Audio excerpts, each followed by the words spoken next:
Pangolin देखने के लिए उमड़ी लोगों की भीड़। पेंगोलिन लुप्तप्राय जानवर बन चुका है। इसका कारण है कि इस जानवर का शिकार किया जाता है, लेकिन जंगली इलाकों में अभी भी कुछ पेंगोलिन बचे हुए हैं। अलीपुरद्वार जिले के फालाकाटा कुंजनगर इलाके में स्थानीय एक व्यक्ति ने पेंगोलिन देखा। पहले वह पहचान नहीं पाया, लेकिन बाद में आसपास के लोग एकत्रित हुए तो पता चला कि यह पेंगोलिन है। कुंजनगर के उत्तरपाड़ा इलाके में पेंगोलिन को देखते ही सनसनी फैल गई और इसको देखने के लिए काफी संख्या में लोग एकत्रित हो गए। इसके बाद इस घटना की जानकारी कुंजनगर बीट वन कर्मियों को दिया गया। सूचना मिलते ही वन कर्मी मौके पर पहुंचे और पेंगोलिन को बचाकर अपने साथ ले गए।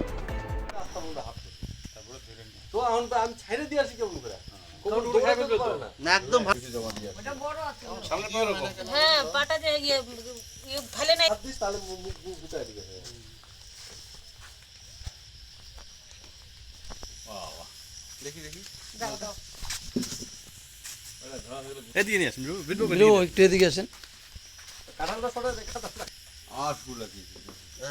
রুই মাছ পেঙ্গোলিন বনরুই আর এটাকে না দিনের সময় মাঠে দিতে পারে না, মাথা সরাবে না। আমাদের সাহেবকে জানাবো, ঊর্ধ্বতন কর্তৃপক্ষকে জানাবো, ওনারা যেভাবে ইনস্ট্রাকশন দেবে আমরা সেখানে এটাকে ছাড়বো। আপনার পরিচয়টা দিন। আমার নাম সনদ সুর, বিট অফিসার কুঞ্জনগর বিট।